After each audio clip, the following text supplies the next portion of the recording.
Good morning বন্ধুরা। আজ সুন্দর একটা স্পেশাল পায়েস বানিয়েছি, তো চলো দেখে নিই কীভাবে বানিয়েছি। এখানে নিয়ে নিয়েছি পাটালি গুড়, আর নিয়ে নিয়েছি গোবিন্দভোগ চাল, দুধ আর আমুল দুধ, নিয়ে নিয়েছি তেজপাতা, কাজু আর কিশমিশ। তো চলো কীভাবে বানাচ্ছি। দুধটা আমি এখন কেটে নেব, কেটে জাল দিয়ে দেবো। একটা হাঁড়ি নিয়েছি, ওর মধ্যে দুধটা আমি ঢেলে নিচ্ছি।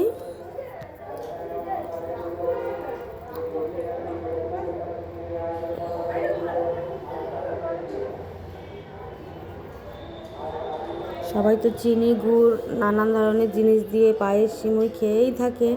তো চলো পাটালি গুড় দিয়ে এইভাবে আদা চাল পিষে পায়েসটা আমি বানাচ্ছি। তা দুধটা আমি দিয়ে দিয়েছি জাল দিতে, দুধটা গরম হয়ে গেছে, তেজপাতাও দিয়ে দিয়েছি। দেখো চালটাকে আমি অর্ধেক গুঁড়ো করে নিয়েছি, অর্ধেক ভেঙে নিয়েছি, ওটা আমি দিয়ে দিলাম দুধের মধ্যে। এবার ভালো করে সেদ্ধ করে নেব। পায়েসটা মোটামুটি দেখো হাফ সেদ্ধ হয়েই গেছে। এবার আমি গুড় দিয়ে দিচ্ছি। এবার চালটা যতক্ষণ সেদ্ধ না হবে ততক্ষণ কিন্তু মিষ্টি দেবে না, তাহলে চাল পুরোপুরি সেদ্ধ হবে না। এবার পাটালি গুড়টা আমি দিয়ে দিলাম। পাটালি গুড়টাকে আমি পিষে রেখেছিলাম, এবার সঙ্গে কাজু কিশমিশও দিয়ে দিলাম। দিয়ে ভালো করে আমি নাড়াতে থাকবো, অল্প মিডিয়াম আঁচে ভালো করে নাড়াবো।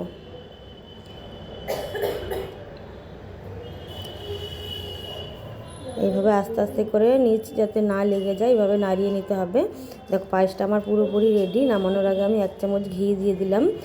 আর যদি গরম শুধু এলাচের গুঁড়ো থাকে সেটাও দিতে পারেন, তো আমি এলাচের গুঁড়োটা আর দিলাম না, আমি তেজপাতা দিয়ে দিয়েছি। তো আমার এই পায়েস পুরোপুরিভাবে রেডি। দেখুন কত সুন্দর কালারফুল, কত সুন্দর হয়েছে, খেতেও খুব সুস্বাদু হয়েছে। আর আমার এই বাচ্চাদের জন্যই আমি এই পায়েসটা স্পেশালভাবে বানিয়েছি, সকালের টিফিন করার জন্য। তো চলো আজকের জন্য টাটা, আর নেক্সট ভিডিও নিয়ে কালকে আবার দেখা হবে। আর আমার এই ভিডিওটা যদি ভালো লাগে like, comment, share, follow please করে দেবেন।